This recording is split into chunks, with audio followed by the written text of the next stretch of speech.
A seasonal contest pits two competitors in a fight to the finish. But nature interrupts their competitive bloodlust with a terrifying surprise of her own. Fueled by whimsical memories of youthful vigor and black box pharmaceuticals, Roth protects himself and his work with hate, the good kind, and high-powered firearms.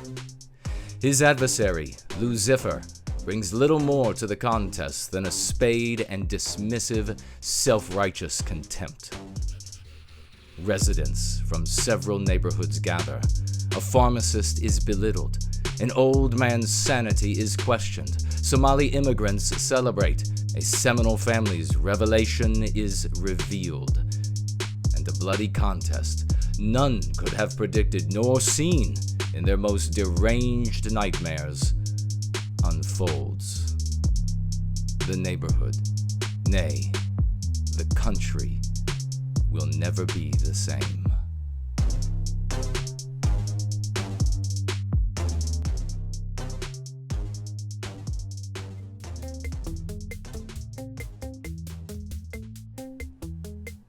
Taking slow, deep breaths, Roth fought to master himself.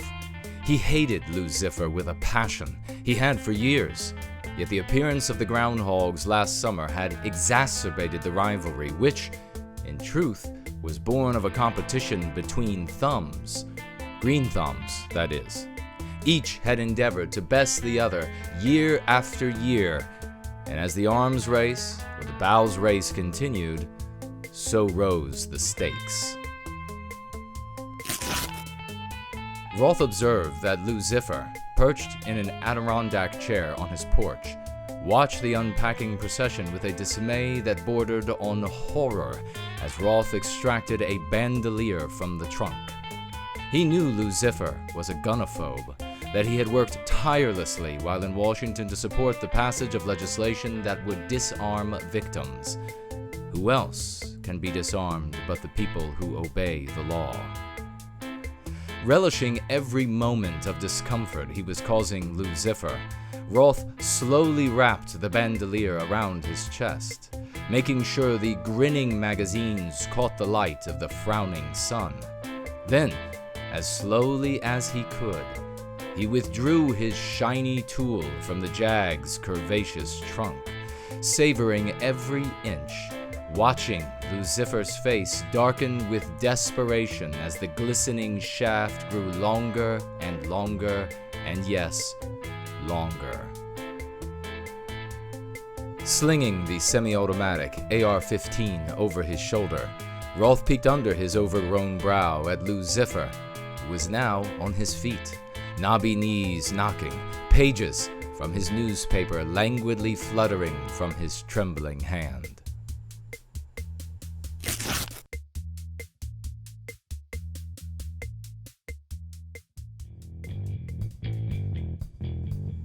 The sun had just gone down, and Roth was getting ready for bed when he heard a loud thunk on the back of his house, and then another, and maybe another, but really his hearing wasn't that good anymore.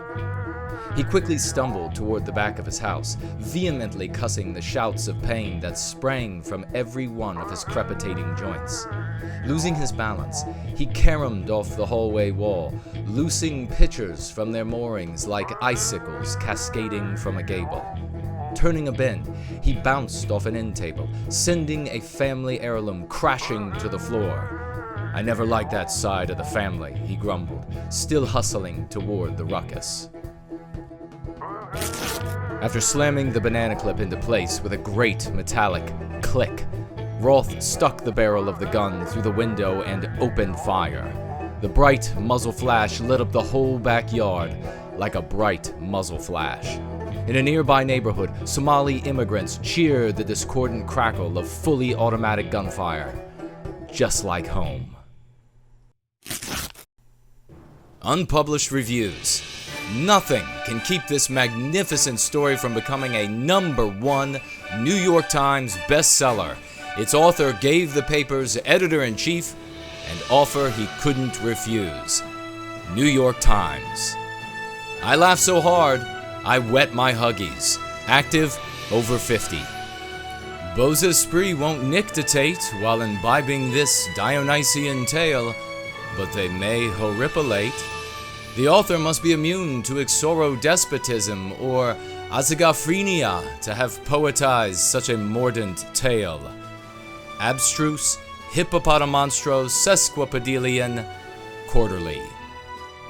We knew the author would go far. We're so proud. Monthly newsletter, Eastern State Psychiatric Penitentiary.